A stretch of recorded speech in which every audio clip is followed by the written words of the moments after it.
Welcome, Mr. President.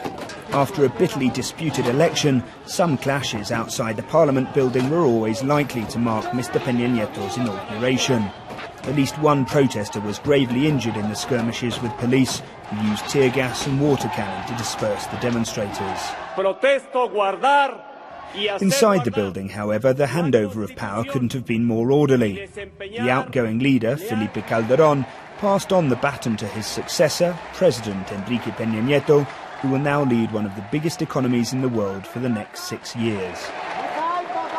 But Mexico has one major issue it needs to address above all others: the drug violence, which has claimed more than 60,000 lives in the past 6 years. In the National Palace, the new president wasted little time in mentioning the thorny problem.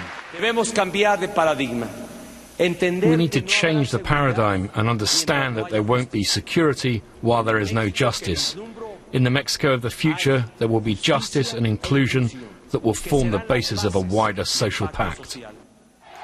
As he was delivering his first speech as president, there were more clashes in several points across the capital.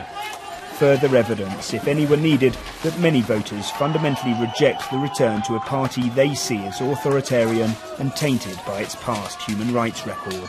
Mr. Peña Nieto has waited weeks to receive the presidential sash, and with it the responsibility for running a country in the midst of a violent drugs war. As well as tackling security and keeping the economy afloat, he must also try to win over a population sharply divided on his legitimacy as president. Will Grant, BBC News, Mexico City.